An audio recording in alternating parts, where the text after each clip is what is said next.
இப்போ வந்து ஒரு ஊடகத்தில் ஒரு யூடியூப் சேனலில் எல்லாருமே அமர்ந்து பல கருத்துக்களை பதிவு பண்ணுவோம். அவதூறான கருத்துக்கள் பதிவு பண்ணலாம், தவறான வார்த்தைகளை பயன்படுத்தலாம், கொச்சையான வார்த்தைகளையும் பயன்படுத்தலாம். ஆனால் அதை வந்து எடிட் பண்ணி அதை ப்ராசஸ் பண்ணி அதை ப்ராப்பராக நம்ம யூடியூப்ல வந்து நம்ம வெளியிடணும். ஊடக அறம்ன்றது அதுதான். ப்ராப்பராக வந்து அது யாரையும் வந்து என்ன சொல்றதுன்னா வந்து கருத்து சுதந்திரம் என்பது வேறு. கொச்சையான வார்த்தைகள், பிறர் மனதை புண்படுத்தக்கூடிய வன்மமான கருத்துக்கள், மிகவும் தரம் கட்ட ஒரு தரம் தாழ்ந்த கருத்துக்கள், ஆபாசமான கருத்துக்கள், அது வந்து தவறில்லை. ஏன் குறிப்பா ஏடிஜிபி அருண் அவர்களை குறி வச்சு அவர் சொல்லியிருக்காரு? இவருக்கு என்ன முரண்பாடு, என்ன பிரச்சனை நமக்கு தெரியாது. ஆனா நான் என்ன சொல்றேன்னா, அந்த ஸ்பேஸ், அந்த ஃபோரம், அந்த ஜோன், அந்த இடத்த சூழலை ஏற்படுத்தி கொடுத்து அந்த டாபிக் எடுத்து அதை பேசி அதுல வந்து ஏன்னா இவர் கேள்வி கேட்க தான் அவர் பேசுறாரு. ஒரு ஒரு ஒரு ஊடக அறம்ன்றது ஒன்று இருக்குது. அதை மீறி யார் செயல்பட்டாலும் அது தவறு தான். நம்ம யாருக்கு வந்து எதிரியும் கிடையாது, யாருக்கு நண்பனும் கிடையாது. ஏன்னா அது வந்து ரொம்ப தவறு. ஃபெலிக்ஸ் பண்ணது ரொம்ப ரொம்ப தப்பு. இப்ப நம்ம ஊடகம் இருக்குது, நம்ம வந்து பத்திரிகையாளர் அப்படின்ற பேர்ல நம்ம வந்து இஷ்டத்துக்கு ஏதாவது பேசக்கூடாது. ஒரு தனி மனித வெறுப்பு வந்து ரொம்ப தப்பு. கருத்தியல் முரண்பாடு இருக்கலாம், தனி மனித வெறுப்பு இருக்கக்கூடாது. இவர் செய்த இந்த பேச்சு அதை வந்து ஃபெலிக்ஸ் வந்து அலோ பண்ணது. இப்ப ஃபெலிக்ஸோட ரெட் பிக்ஸ்ல தான் நடந்திருக்கு இந்த சம்பவம். சவுக்கு சங்கர் அவர்களுக்கு வர எல்லா பிரச்சனைக்குமே ஃபெலிக்ஸ் அவர்கள் தான் காரணம். இப்ப அதே ஜுடிஷியரி மேட்டர் இவர் தான் பேசி போட்டாரு. அந்த மேட்டர் இந்த மேட்டர் இவர் தான் பேசி போடுறாரு. அப்ப எல்லாமே வந்து பாத்தீங்கன்னா இவருடைய கவனக்குறைவாலையும் இவருடைய தவறுகளால தான் நடக்குது.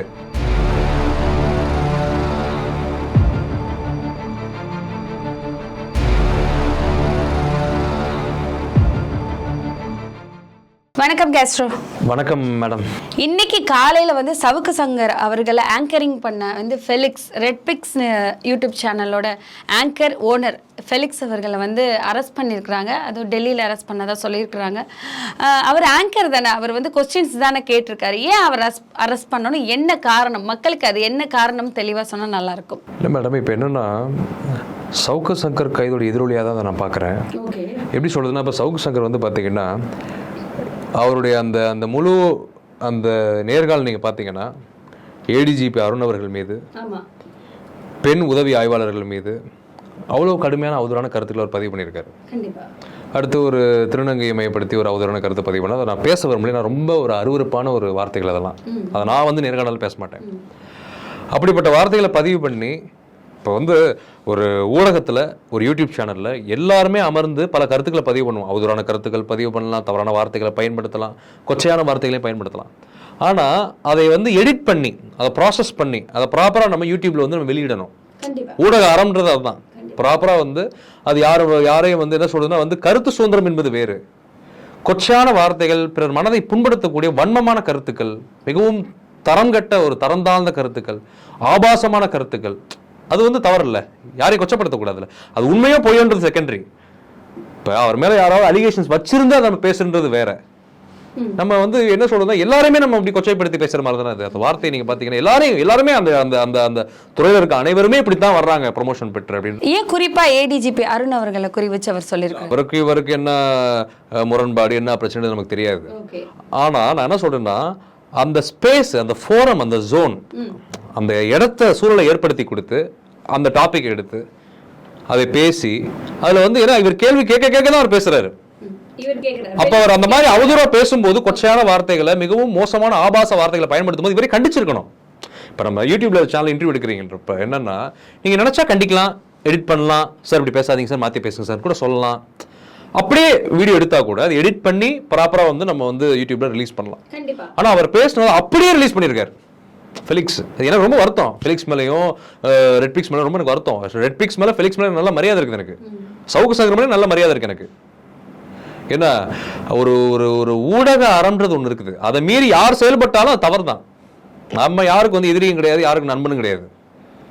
ஏன்னா அது வந்து ரொம்ப தவறு. ஃபெலிக்ஸ் பண்ணது ரொம்ப ரொம்ப தப்பு. இப்போ நம்ம ஊடகம் இருக்குது, நம்ம வந்து பத்திரிகையாளர் அப்படின்ற பேர்ல நம்ம வந்து இஷ்டத்துக்கு ஏதாவது பேசக்கூடாது. இல்ல எல்லாரும் என்ன பேசிக்கிறாங்கன்னா, தொடர்ந்து ஏன் இதை வந்து இப்ப பண்றாங்க, அந்த அந்த காணொலி போட்டு அப்பவே உடனே நடவடிக்கை எடுத்திருக்கலாம்ல, இப்ப நடவடிக்கை எடுக்க என்ன காரணம்? எல்லாமே வந்துட்டு திமுக வந்து பின்ன இருந்து வேலை பாக்குறாங்க, இதுக்கெல்லாம் காரணம் திமுக தான் அப்படிங்கிற ஒரு விஷயத்தை கொண்டு வந்து வைக்கிறாங்க. ரொம்ப நாள்லாம் ஒண்ணு ஆகல, காணொலி போட்டு ரொம்ப நாள்லாம் ஒண்ணு ஆகல. சற்று நாட்களுக்கு முன்னாடி தான் அந்த காணொலி வந்து வெளியிட்டு இருக்காங்க. ஆனா வெளியிட்டது வந்து என்னன்னா அதை எடிட் பண்ணி அவர் வெளியிடல ப்ராப்பரா. அந்த அதை கட் பண்ணிருக்கலாம்ல, அவர் அந்த வார்த்தைகளை கட் பண்ணிட்டு போட்டிருக்கலாம்ல. அப்போ ஒரு மனிதன் மீது இருக்கக்கூடிய மரியாதை என்பது வேறு. ஏன்னா ஆனால் வந்து ஒரு தனி மனித வெறுப்பு வந்து ரொம்ப தப்பு. தனி மனித வெறுப்பு ரொம்ப தப்பு. யாரா இருந்தாலும் சரி, கருத்தியல் முரண்பாடு இருக்கலாம், தனி மனித வெறுப்பு இருக்கக்கூடாது. சொல்றது புரியுதா உங்களுக்கு? இப்போ என்னன்னா, இவர் செய்த இந்த பேச்சு அதை வந்து ஃபெலிக்ஸ் வந்து அலோவ் பண்ணது. இப்போ ஃபெலிக்ஸோட ரெட் பிக்ஸ்ல தான் நடந்திருக்கு இந்த சம்பவம். அப்போ ஃபெலிக்ஸ் மேல கண்டிப்பா நடவடிக்கை எடுத்தானே தீருவாங்க. ஏன்னா அப்போ வந்து என்னன்னா, இப்போ வந்து பாத்தீங்கன்னா பல வழக்குகள் சவுக்கு சங்கர் மேல குமிஞ்சிருக்குது. கஞ்சா வழக்கும் குமிஞ்சிருக்குது. இப்படி எண்ணற்ற வழக்குகள். இப்போ போற இடங்கள்ல ஃபுல்லா பாத்தீங்கன்னா பல அவதூறுகள். அவரை பிடிச்சிட்டு போனதுக்கு அப்புறம் தானே இத்தனை வழக்குகளும் தொடர்ந்து போட்டுருக்காங்க. இத்தனை வழக்குகளுக்கு முகாந்திரம் இருக்குல்ல. இத்தனை வழக்குகள்ல அவர் செய்த தவறுகள், தவறான பேச்சுக்கள். ஏன்னா வந்து ஆல்ரெடி பாத்தீங்கன்னா ஜுடிஷியரி அவர் பேசினாரு. இந்த மாதிரி வந்து ஆர்டர்ல வேலை பார்க்கக்கூடிய கைம்பெண்களை வந்து பாலியல் இச்சைக்காக நீதிபதிகள் பயன்படுத்துறாங்கன்னு சொல்லி சவுக்கு சங்கர் சொல்லியிருக்காரு. அதுல வந்து ஜி.ஆர். சாமிநாதன் உயர்நீதிமன்ற நீதிபதி அவர்கள் நடவடிக்கை எடுத்து அவருக்கு வந்து கண்டெம்ட் ஆஃப் த கோர்ட் போட்டு அவர் சிறை அனுப்பிச்சாங்க. அப்புறம் வந்து அவர் வந்து வெளியே வர்றாரு பெயில்ல. என்ன சுப்ரீம் கோர்ட்ல அந்த மேட்டர் இருக்குது. ஏன்னா அப்போ வந்து என்னன்னா, சவுக்கு சங்கர் வந்து இப்படி பேசுறாரு. அப்போ அந்த வார்த்தைகள் நம்ம சரியா பயன்படுத்தணும். வார்த்தைகள் நம்ம வந்து ரொம்ப கேர்ஃபுல்லா இருக்கணும். யூடியூப்ல இருக்கிறவங்க, ஏன்னா யூடியூப்ல இருக்கக்கூடிய ஊடகவியலாளர்கள் வார்த்தை பிரயோகம் ரொம்ப ரொம்ப முக்கியம். இப்போ ஒரு நெறியாளர் அப்படின்ற இடத்துல வந்து ஃபெலிக்ஸ் இருக்கிறாரு. அப்ப அவர் தானே வந்து சீர்படுத்தணும், அவர் தானே முறைப்படுத்தணும், அவர் தான் எடிட்டிங் செக்ஷன் எல்லாமே அவர் தானே, ரெட் பிக்ஸ் எல்லாமே அவர் தானே, A to Z அவர் தானே. அப்போ அவர் ஏன் பண்ணல? இப்போ அவர் பண்ணாத விளைவு தானே இப்போ இந்த பிரச்சனை இவ்வளவு பூதாகரமா வெடிச்சது. தமிழ்நாடு லெவலில் அது பெரிய பிரச்சனையா இருக்குது இன்னைக்கு. நீ வந்து ஊடகத்துறைக்கே ஒரு பெரிய வந்து என்ன சொல்றது, உயர்நீதிமன்றம் வந்து ஊடகத்துறை நீங்க வான் பண்ணுது, யூடியூபர்ஸை நம்ம ரெகுலேட் பண்ணணும். யூடியூபர்ஸ் வந்து முறைகேடான விஷயங்களை, மிகவும் தவறான வன்மமான கருத்துக்களை, ஆபாசமான கருத்துக்களை, மிகவும் மோசமான கருத்துக்களை பதிவு பண்ணக்கூடாது, மக்களை மிஸ்கைட் பண்ணக்கூடாது அப்படின்னு சொல்லி இன்னைக்கு உயர்நீதிமன்றம் வந்து கண்டனம் தெரிவிச்சிருக்குது. ஃபெலிக்ஸ் ஜெரால்டுக்கும், ரெட் பிக்ஸ்க்கும், யூடியூபர்ஸ்க்கும், ஆங்கர்ஸ்க்கு எல்லாருக்கும் தான். ஏன்னா அப்போ வந்து என்னன்னா, இந்த சூழலை வந்து ஃபெலிக்ஸ் தான் ஏற்படுத்தி கொடுத்தாரு. சவுக்கு சங்கர் பேசுறாரு, அவர் வந்து எழுதுறாரு, பேசுறாரு, ட்விட்டர்ல போடுறாரு, எல்லா ஊடகத்திலையும் பேசித்தான் இருக்கிறாரு. அதை நம்ம மறுக்கிறது இல்ல. பேசுங்க, நீங்க எல்லாருக்கும் கருத்து சுதந்திரம் இருக்குது. இதை வந்து இவங்க என்ன பண்றாங்கன்னா, திமுக தான் அதை செய்யுது. ஏன் திமுக பக்கம் திசை திருப்புறாங்க? இல்ல, அவங்க பேசினதுக்கான தண்டனை தான், அதுக்கு அவங்க பேசினதுக்கான விஷயத்துக்கு தான் காவல்துறை நடவடிக்கை எடுத்திருக்காங்க. செயல், அந்த செயலின் விளைவா தான் நடந்துட்டு இருக்குது எல்லாம். அதுக்கும் திமுக என்ன சம்பந்தம் இருக்கு? அதுக்கும் முதலமைச்சர் ஸ்டாலின் குடும்பத்துக்கு என்ன சம்பந்தம் இருக்குது? அப்ப வந்து என்ன, என்ன அவதூறு நான் பேசுவேன், என்ன நான் பேசுவேன். ஸ்டாலின் அவர்கள் குடும்பத்தையும் இவங்க தவறால பேசியிருக்காங்களா? உதயநிதி ஸ்டாலின் அவர்களையும் தவறால பேசியிருக்காங்கல்ல, அவங்க அதெல்லாம் கண்டுக்கவே இல்லை. சுதந்திரத்தை சரியா பயன்படுத்தணும், தனி மனித வன்மம் கூடாது, அதான் நம்மளோட கருத்து. என்ன நீங்க முறைகேடா, அலிகேஷனா, குற்றச்சாட்டை வைங்க, தாராளமா வைங்க, நாங்க வரவேற்கிறோம். அதை திமுகவும் வரவேற்குது, முதலமைச்சர் ஸ்டாலினும் வரவேற்கிறாங்க, அதெல்லாம் யாரும் வந்து எதிர்க்கல. ஆனா அது வன்மமாக தனி மனித தாக்குதல மாறக்கூடாது, கொச்சையான வார்த்தைகளை பயன்படுத்தக்கூடாது, அருவருக்கத்தக்க வார்த்தைகளை பயன்படுத்த கூடாது மேடம். அதாவது ஊடக அறத்துக்கு எதிரானது. அப்ப ஃபெலிக்ஸ் வந்து அதற்கான சூழலை ஏற்படுத்தி கொடுத்து பேச விட்டு எடிட் பண்ணாம போட்டா இப்படிதான் நடக்கும். இதுக்கப்புறம் என்ன நடக்கும்? இந்த விஷயம் எங்க போய் முடியும்? அவர்கள் மீது நடவடிக்கை பாயும். கண்டிப்பா வந்து பாத்தீங்கன்னா இன்ஃபர்மேஷன் டெக்னாலஜி ஆக்ட் இருக்குது, சைபர் கிரைம் ஆக்ட் இருக்குது. அதுக்கப்புறம் வந்து பாத்தீங்கன்னா என்ன சொல்றது, இவர்கள் வந்து என்ன சொல்றதுன்னா வந்து இவர்களோட அந்த ஆபாசமான கருத்துக்கள், அந்த செக்ஷுவல் டிரோகேட்டரி ரிமார்க்ஸ், ஏன்னா ரொம்ப ஆப்சீன் ரிமார்க்ஸ்னு சொல்லுவாங்க, ஐபிசியில் கூட அதுக்கான சட்டங்கள் இருக்குது. அப்போ அப்படிப்பட்ட சட்டங்கள் இவர்கள் மீது நடவடிக்கை எடுக்கப்படும். ஏன்னா அதுக்கப்புறம் இப்போ கஞ்சா பறிமுதல் பண்ணிருக்கேன்னு சொல்றாங்க. நமக்கு வந்து என்ன சொல்றதுன்னா, அது அப்படிதான் செய்திகள் வருது, இப்போ அப்படிதான் செய்திகள் வருது. அப்ப இப்படிப்பட்ட ஒரு சூழல் இப்போ வந்து தீர விசாரிக்க நமக்கு உண்மைகள் வெளியே வரும். இப்போ போலீஸ் விசாரிச்சுட்டு இருக்காங்க, சார்ஜ் ஷீட் ஃபைல் பண்ணுவாங்க, இன்னும் இது வந்து போக வேண்டிய தூரம் நிறைய இருக்குது. இவங்க வந்து பெண்களை தப்பா அது ஒரு பெரிய தவறான விஷயம். அதுக்காக இவங்கள இதே போலயே நிறைய பேர் வந்து பேசியிருக்காங்க, அவங்க எல்லாருமே பிடிச்சிருவாங்களா? இல்லை மேடம், என்ன சொல்றதுன்னா மேடம், இப்போ எல்லாரும் வந்து பேசுறது வந்து பேசியிருக்கிறாங்க, நான் இல்லைன்னு சொல்லல. ஆனா இவ்வளவு கொச்சையா யாரும் பேசுனது கிடையாது. இவ்வளவு கொச்சை நான் என்ன கேட்கறேன்னா, எல்லா உதவி ஆய்வாளர்களும் ஏழை எளிய ஒடுக்கப்பட்ட நலிந்த விளிம்பு நிலையில தான் வர்றாங்க. எல்லாருமே இப்படிதான் போய் ப்ரமோஷன் வாங்குறாங்களா? ஏன் நல்லவங்களே இல்லையா? தவறுகள் எல்லா இடத்துலையும் நடக்குது மேடம், நான் இல்லைன்னு சொல்ல. ஆனா இப்படி ஒரு ஓப்பனா வந்து ரிமார்க்ஸ் பண்றது ரொம்ப தப்பு. ஏன்னா அதனால வந்து என்னன்னா, ஃபெலிக்ஸ் வந்து ஏன்னா அவர் வந்து எனக்கு ரொம்ப ஆச்சரியமா இருக்கு. எனக்கு ரெட் பிக்ஸ் வந்து ஒரு பெரிய ஒரு சப்ஸ்கிரைபர்ஸ் கொண்ட ஒரு மிகப்பெரிய சேனல், அது பல ஆண்டுகளை இயங்கிட்டு இருக்கு. அவர் எப்படி இந்த தவறை பண்ணாரு? அப்போ வந்து என்ன சொல்றதுன்னா, இது அதனாலதான் அவர் வந்து இப்போ கைது செய்யப்படுறாரு. இவர் இந்த இடத்துக்கு இடம் கொடுத்துருக்காரு. கேமரா அவரோடது, ஸ்டுடியோ அவரோடது, லைட் செட் அவரோடது, எடிட்டிங் அவரோடது, அந்த ஃபோரம், அந்த பிளாட்ஃபார்ம் எல்லாமே ஃபெலிக்ஸ் உருவாக்குனது. அப்ப ஃபெலிக்ஸ் மேல நடவடிக்கை எடுப்பது வாஸ்தவம் தானே? ஓகே, இப்போ வந்துட்டு அப்பட்டமா மாட்டிக்கிட்டாங்க.